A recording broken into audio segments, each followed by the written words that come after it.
Hello friends and welcome. I'm Sarah Liz and I have two super simple interactive cards for you today. These are slider cards. We're using Emergency Card Essentials die set number 3 and then some of my favorite supplies from Trinity stamps that have been around for a long time. So the first is this Celebration Balloons die set, and the largest one is a little bit bigger than an A2 card. You could easily turn that into a shaped card, but I have cut out the second from the largest. This little bit down at the base of the balloon is really thin and a little delicate, so I started my blending there and I used the new shading Sidekick brush. It's a little smaller and super soft and fluffy, great for getting a super light blend. It's a very pale pink cardstock, so I want my blend to be really light, and then I'll go around the rest of it with just my regular blending buddy brush. Because it is delicate and this piece is going to move, I am stacking up 2 more balloons right behind it. My pale pink cardstock is only an 80-pound cardstock, so then there's 2 layers of 100-pound cardstock behind it. It's not quite the same shade of pink, and I am not bothered. I have a little bit of ribbon here that I'm going to tie into a bow. At first, I tried to tie it like around the bottom of the balloon, but it's been so long since I used ribbon with any sort of regularity that this seemed easier. I could get the bow nice and tidy, real cute like I like it, and then just glue that onto the balloon instead of trying to somehow end up with the bow loops on the top. If you know how to do that, let me know in the comments below. I'm sticking the tip of my glue bottle into that center portion of my bow, and I just want to make sure it's going to hold together nicely. I'm in a family with lots of small people, and they will try to take it apart. I know that already.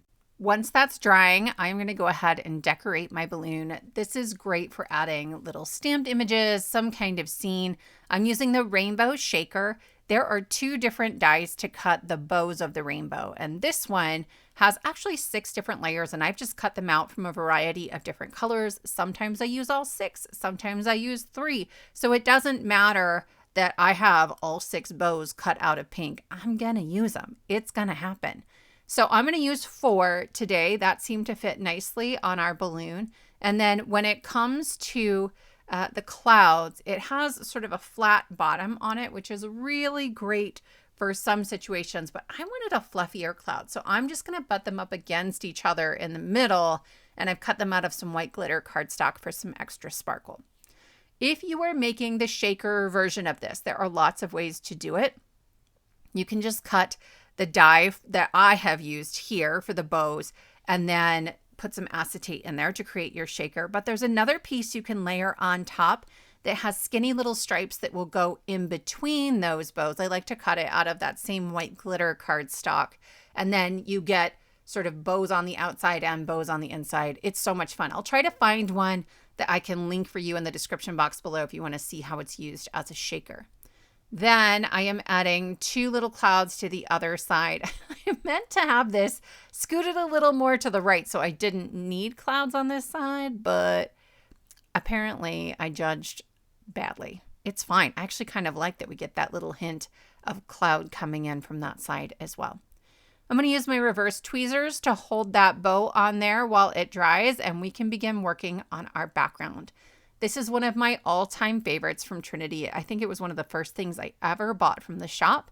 It is the Puffy Clouds stencil. It is huge. I want to say it's 6x9. Yep, I checked. It's a 6x9, which means there's tons of cloud options to choose from. So I start with my blending buddy on the stencil itself, and then I come up very lightly to create just that little bit of blue back behind the stencil. Okay, so again, I might tap into my ink pad, but a lot of times I'll even tap that off either on the stencil or in the inside of my ink pad. And then at the bottom, I always make sure to come in with a little extra ink so it doesn't feel like our clouds just stop. And I have that on some white shimmer cardstock. I want my balloon kind of in the middle here. And so I'm sort of getting the layout. I'm also going to use Emergency Card Essentials number 1 for that scalloped rectangle. And then this is Emergency Card Essentials number 3. There are 4 different sizes of this die that I'm using, and it just cuts like a little sliver out of your cardstock panel. It is just thick enough to create the mechanism we want, but it's not so thick that it's really distracting or it takes a big chunk out of your card. So here it is. Mine's a little bit crooked and it is not gonna matter, okay? This is really forgiving. So once again, I'm double checking. I'm making sure my balloon is covering that up. Then I'm gonna take this piece, and there are 4 score lines. I've used my pencil to mark them to make it easier for you to see. And I'm gonna first fold on the innermost score lines to create a U.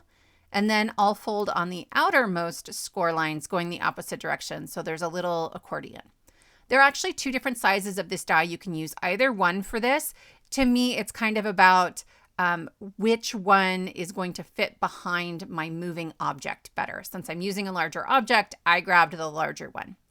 Then I'll add glue to the centermost section, and I'm folding down my accordions onto it. So I'm going to have 2 little flaps, and then I'll have a section that is sort of all glued together that's double thick, okay?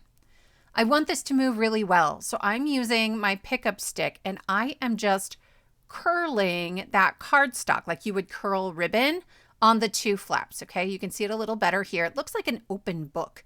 And what that does is when I go to fold them down, I slightly pinch them together and it creates a tiny little pocket towards the center. Don't overthink it. It's not a big deal, but just curling them and doing it this way will help the movement.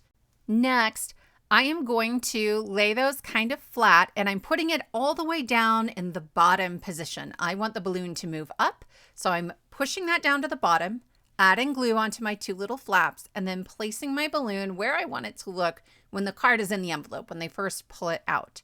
Then it will move up when they pull it. That's it, you guys. This is the entire mechanism. I know. So I want people to know that they should pull on the balloon.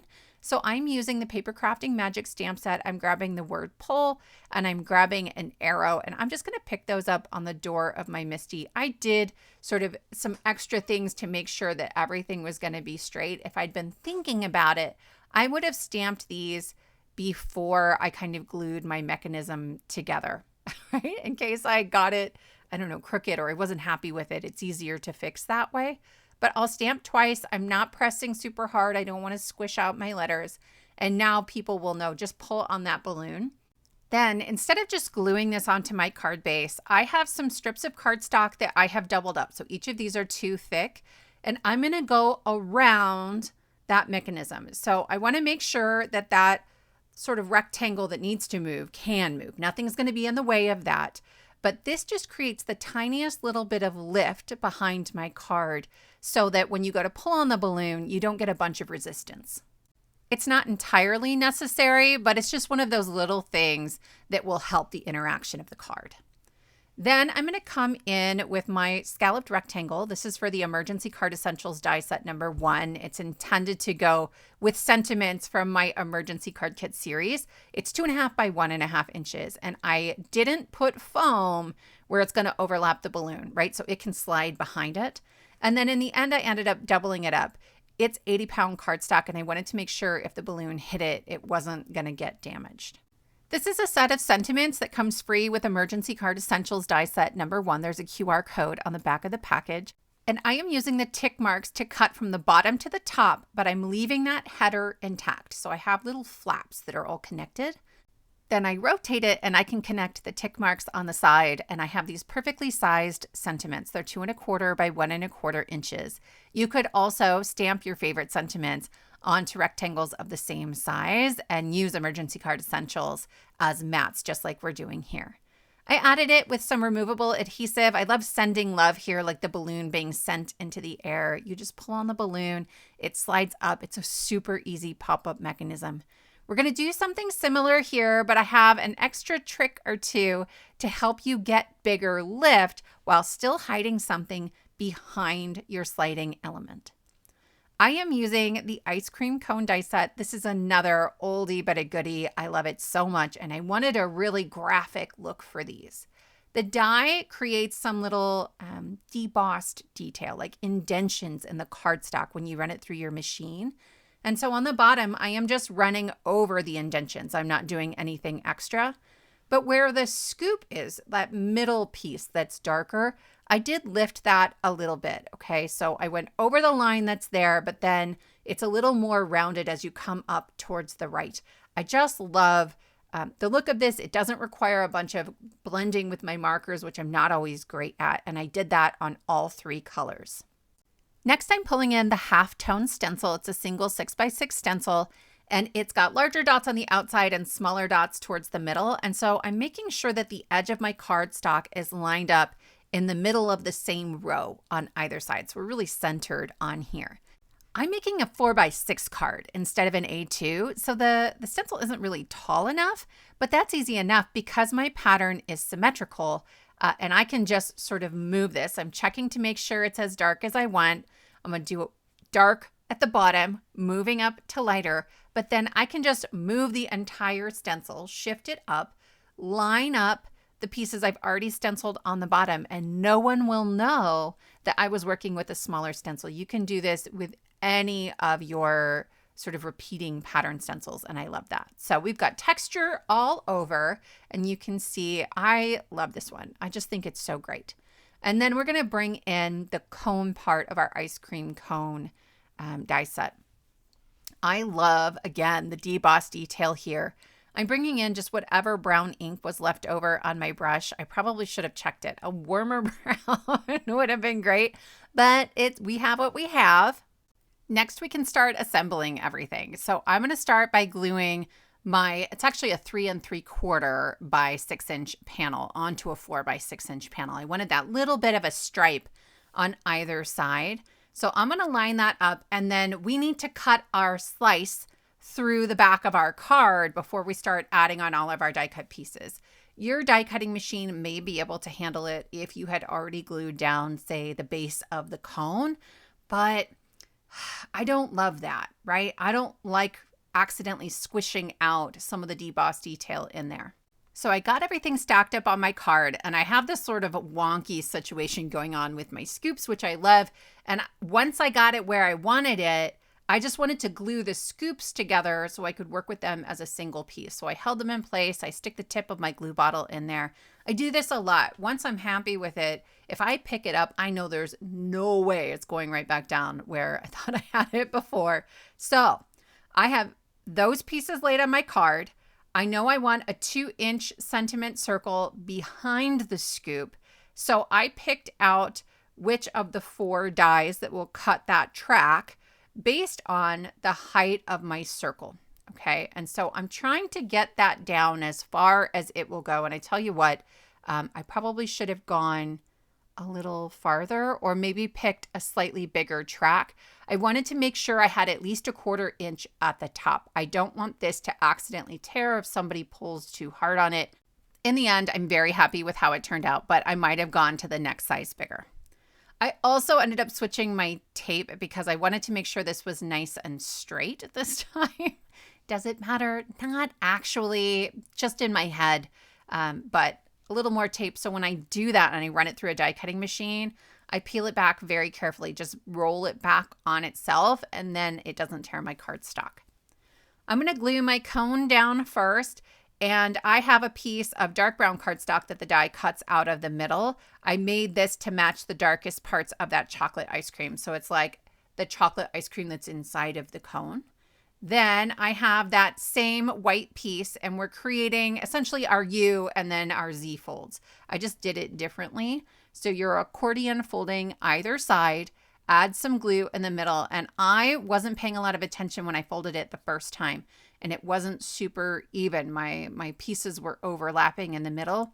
I find this happens sometimes when I cut this out with my die cutting into my magnetic mat, because then the score lines are not as crisp as if I had cut them into an acrylic plate. So just be aware of that. It's not a huge deal for this particular die, but if you struggle sometimes with your dies and score lines, cut into an acrylic plate.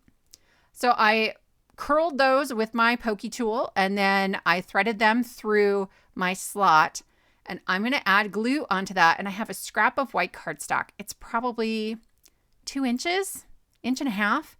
This is going to help me get bigger lift, even though I'm going to put a circle at the bottom, because this is going to slide down behind the circle. Okay, so it's going to go right about there. I have that white piece pushed all the way down just to sort of help me make sure everything's going to line up nicely. I'm tucking that behind my chocolate scoop so I can figure out exactly how low I can put that to make sure the sentiment I'm going to add on to it can be read. Then I need to pop it up a little bit. Could you glue it flat down? Yes, but you're going to create catch points for yourself, right? When you go to slide your scoops back down, that white piece needs to be able to tuck back behind your circle, and it's going to sort of use that circle as a stopper unless there's a little bit of foam or something to lift it up back there. So I have foam just at the bottom half, and you can see it's moving up and down beautifully behind there. Then I have a little bit of foam that I'm adding onto the top of that white scrap of cardstock, and I will add my ice cream scoops onto that piece, right? And so you aren't ever going to see that white piece of cardstock, but this is a really great way to hide something but still get lots of lift without having to have a super tall item. Because there's a fair bit of lift on this card, I'm actually going to stamp the word pull directly on there without my MISTI. So I'm using a little foam pad back behind it and some pigment ink. That tends to give me the best results. But I'll be honest, I dropped the arrow stamp.